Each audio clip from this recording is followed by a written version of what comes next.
तीन दोस्त होते हैं जो होटल में बैठे हुए होते हैं। बाहर बारिश का मौसम होता है और बारिश का मौसम देखकर ये सब बोलते हैं कि चलो हम सब कहीं घूमने के लिए चलते हैं और घूमने जाने के लिए प्लान बनाने लगते हैं। तभी उसमें से एक बोलती है कि बनारस चलते हैं, बनारस में बहुत ज़्यादा शांति भी मिलेगी और वहाँ घूमने की भी बहुत सारी जगह है। तो सब लोगों को बनारस का प्लान अच्छा लगता है और सब लोग तैयार हो जाते हैं। उसमें से एक लड़का पेंटिंग भी बनाने का शौकीन था, वो पेंटर था, तो वो भी बोलता है कि हाँ मुझे वहाँ के शमशान घाट का पेंटिंग भी बनाना है, बहुत अच्छा है वहाँ का शमशान घाट। और फिर वो लोग वहाँ से निकल लेते हैं बनारस के लिए। कुछ घंटों का ड्राइविंग के बाद वो बनारस पहुँच जाते हैं और फिर वहाँ पर होटल में भी रूम बुक कर देते हैं। फिर शाम होने से पहले घूमने के लिए वो सब निकलते हैं और वहाँ फ़ोटो क्लिक कर रहे होते हैं।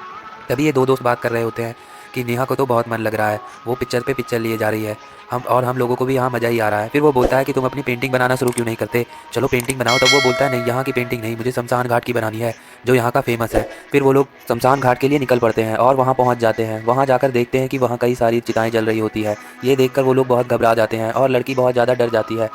वो बोलती है कि मुझे यहाँ बहुत डर सा लग रहा है, वहाँ मुझे कितना सुकून मिला था, यहाँ सारा सुकून छिन गया। वो बोलती है मैं जाकर कार में बैठती हूँ, मैं यहाँ नहीं बैठ सकती। और फिर वो लड़का अपनी पेंटिंग चालू कर देता है। धीरे धीरे उसकी पेंटिंग कंप्लीट ही होने वाली होती है। तभी उन लोगों को एक डरावनी सी आवाज़ सुनाई देती है, जो आवाज़ बहुत भारी होती है। वो एक बाबा की होती है। वो बोल रहे होते हैं कि तुम लोग यहाँ क्या कर रहे हो। तो ये लोग बोलते हैं कि हम यहाँ पेंटिंग बना रहे हैं, यहाँ पेंटिंग बनानी मना है क्या। तो वो बोलता है नहीं, पेंटिंग बनानी मना नहीं है, टाइम तुमने गलत चुना है, अभी तुम लोग यहाँ से चले जाओ, कल सुबह आना और शाम से पहले चले जाना। पर वो लोग बोलते हैं नहीं, मुझे तो अभी पेंटिंग बनानी है। वो बाबा की बात नहीं सुनते। बाबा उन लोगों को समझाने की बहुत कोशिश करते हैं पर वो लोग नहीं मानते। वो लोग बोलते हैं कि बस थोड़ी सी तो पेंटिंग है, वो बनाकर हम निकल जाएंगे। और फिर उसकी पेंटिंग कंप्लीट हो जाती है और वो लोग फिर पेंटिंग लेकर वहाँ से अपने होटल की तरफ चले जाते हैं। और होटल जाकर वो लोग खाना पीना खाकर फिर सोने की तैयारी करने लगते हैं और फिर वो लोग सो जाते हैं। सोते सोते आधी रात का टाइम हो जाता है। तब अचानक से उनके रूम में गर्मी बढ़ जाती है। ऐसा लग रहा होता है जैसे कि किसी ने हीटर चला दिया हो। और गर्मी ज़्यादा बढ़ने के कारण उन लोगों की नींद खुल जाती है और वो लोग बोलते हैं कि अचानक से रूम में इतनी गर्मी कहाँ से हो गई।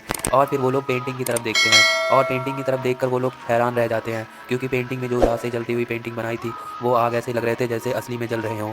ऐसा लग रहा था जैसे कि पेंटिंग जिंदा हो गई हो। तभी उस लड़की की भी आँख खुल जाती है, उसे भी नींद में बहुत गर्मी लगती है और वो भी उठकर पूछती है कि रूम में अचानक से इतनी गर्मी कैसे हो गई। तभी वो भी पेंटिंग की तरफ देखती है। तभी पेंटिंग में से काला धुआं निकलने लगता है और पूरे रूम में फैलने लगता है। उन लोगों को कुछ दिखाई नहीं देता।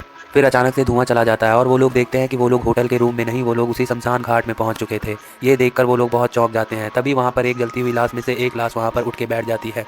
उस लाश को देखकर इन लोगों के रोंगटे खड़े हो जाते हैं और ये लोग बहुत डर जाते हैं। तभी वो लाश उठ करके खड़ी हो जाती है और इनके तरफ आने लगती है और फिर वो लाश उस लड़की के पास आ जाती है और उस लड़की का हाथ पकड़ लेती है वो लाश। और फिर उस लड़की को वो लाश अपनी तरफ खींचने लगती है।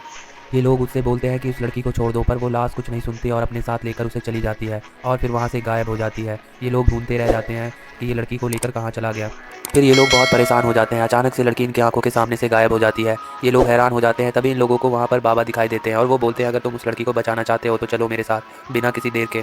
और फिर वो लोग बाबा के साथ जाने के लिए तैयार हो जाते हैं। वो लोग बोलते हैं ठीक है बाबा जी, और उन्हें बाबा जी लेकर एक अंधेरे रूम के पास आते हैं।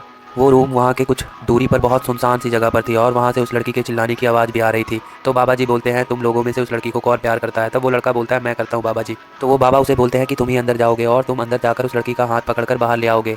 और इतना ध्यान में रखना कि पीछे मुड़कर मत देखना, अगर तुमने पीछे मुड़कर देख लिया तो तुम कभी उस काली दुनिया से बाहर नहीं आ पाओगे। ध्यान रखना, एकदम पीछे मत मुड़ना। और फिर वो लड़का बाबा की बात सुनकर वहाँ से चला जाता है और उस काली रूम के अंदर घुस जाता है। वहाँ जाकर वो देखकर चौंक जाता है। उस लड़की के सामने बहुत सारे आत्माएं, मरे हुए लोग खड़े होते हैं और उसे अपनी तरफ पकड़ कर ले जा रहे होते हैं। और फिर वो लड़का बहुत हिम्मत करके उस लड़की के पास पहुंच जाता है और उसे बोलता है मेरा हाथ पकड़ लो। और फिर वो लड़का उस लड़की का हाथ पकड़कर वहां से भागने लगता है। भागते भागते रास्ते में उन्हें बहुत अजीब अजीब सी आवाज़ें आने लगती हैं, पर वो लड़का पीछे मुड़कर नहीं देखता। भागते भागते वो बाहर आ जाते हैं।